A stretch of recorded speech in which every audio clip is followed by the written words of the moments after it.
Well, good afternoon to you. Kurt Stubbs here at Talkin' Tigers, your home of your Pickerington Central Tiger Athletics. Today I am going to run through some predictions for the four Division I regions, Region 1, 2, 3, and 4, obviously Region 3, which our Tigers are in. Also going to look at some of the more intriguing games around the state, D2 through D7, and then give you my 5 double-digit locks of the week.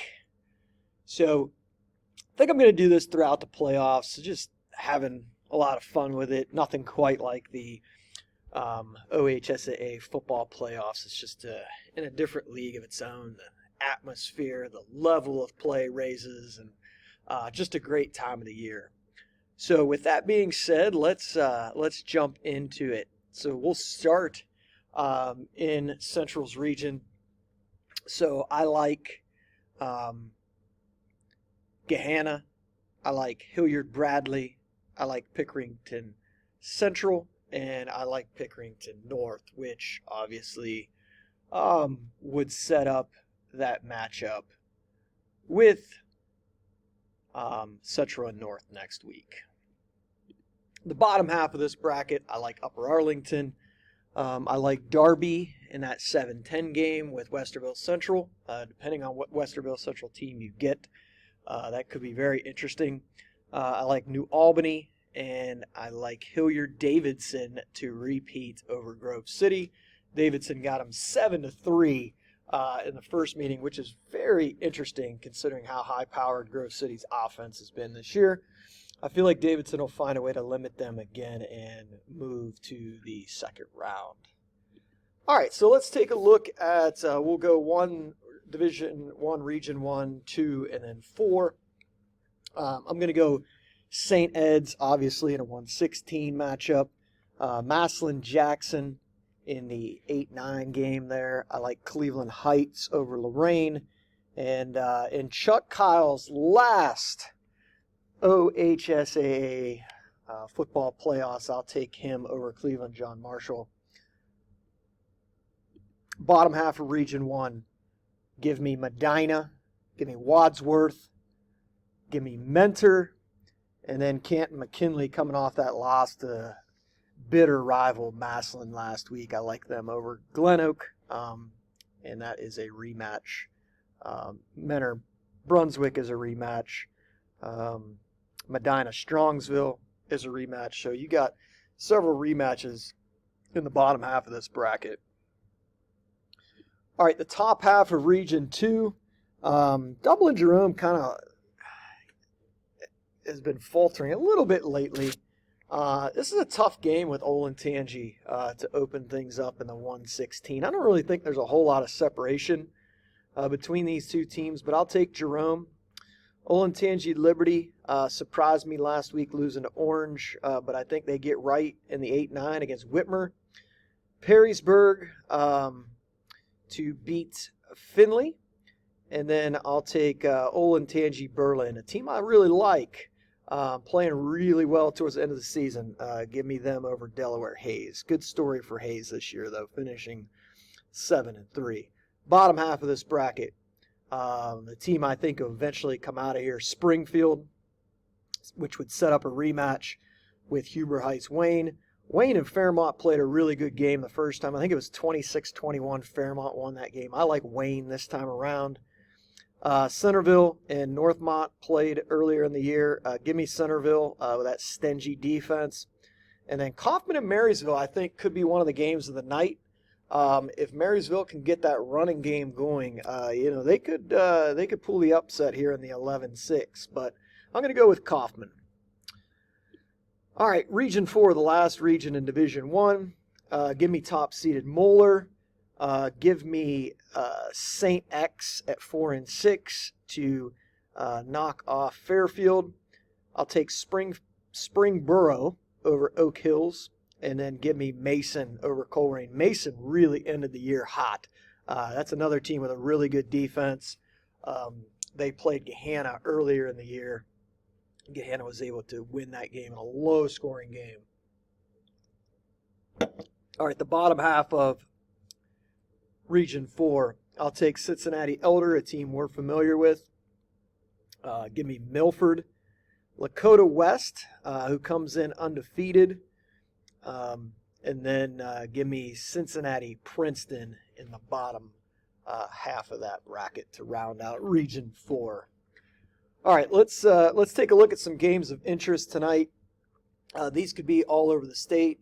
Region 5, that would be Division 2. You have Solon against Hudson. Why did I put this? This game was 14-13 in the opener. Hudson won that game at Hudson, so they'll be back there again tonight. Be interesting to see how these two teams have progressed throughout the season. Region 7, this one popped out to me. Big Walnut got upset last week by Canal Winchester, and they got a tough game. I know Green's 4-6, but they play in the Federal League, which is a pretty solid league out in that Canton area. I think this is going to be a good game tonight at at Sunbury. I put this on here. You know, LaSalle has a great pedigree of recent memory. They're only 2-8. Obviously, they play a daunting schedule. And in Winton Woods at 10-0, you're defending state champs. This could be interesting for a while. That's why I put this game on here, but, you know, we'll see. Region 9, I think this game is going to be interesting. I think you're going to get some a good amount of points in this game. VASJ at Talmadge tonight. That's a Division 3 game. Another Division 3 game, Salina, 6-4 at Bellbrook. Moving to Division 4, Salem at Canton South. Another chance for some offense in that game. And then Region 15, Division 4 still. I like this 12-5 matchup. Licking Valley at 5-5, going to Gallia 8-2. Also like this another game in Region 15, 7-3 Cambridge, going to Circleville to take on 8-2 Logan Elm. Some other games I like tonight. Another Division 4, 5-5 Massey. Massey is 5-1 in their last 6. They started the year 0-4. Which is an odd place for the Falcons. And they will be at 9-1 Unioto tonight down in Chillicothe. Division 5, Cardinal Mooney at 4-6, going to unbeaten Richmond Edison. Also in Division 5, you have Defiance Tenora at Sparta Highland. I believe they call it Marengo Highland now. Both 7-3.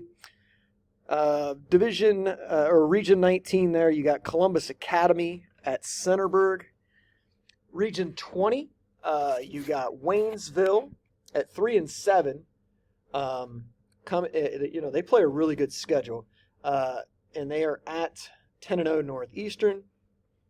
Region 13, that shouldn't be on there. That's a repeat. Region 25.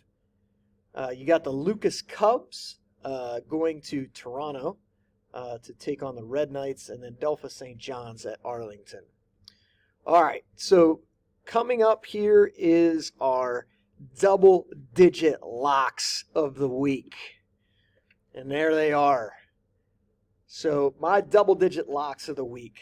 Give me Clinton Massey to go to Unioto tonight and win that game. I will take Mooney on the road against unbeaten Edison. I will take 3-7 Waynesville to knock off unbeaten Northeastern. Give me the Lucas Cubs at 4-6 on the road at Toronto. And I will take 4-6 Delphi St. John's at 9-1 Arlington tonight. Those are your 5 double-digit locks of the week. All right, so grade me out, see how I did. We'll be back next week to review how we did and then take a look at next week's game. Why? I don't know. This is just a lot of fun. So enjoy the games tonight. Hopefully you get out and see something. If not, I'm sure a lot of you will be following on social media. I will be at the Ditch tonight as the Tigers look for their 32nd straight win in the Ditch tonight against Central Crossing. All right, everybody have a good night. Have a great weekend, and we'll see you next week.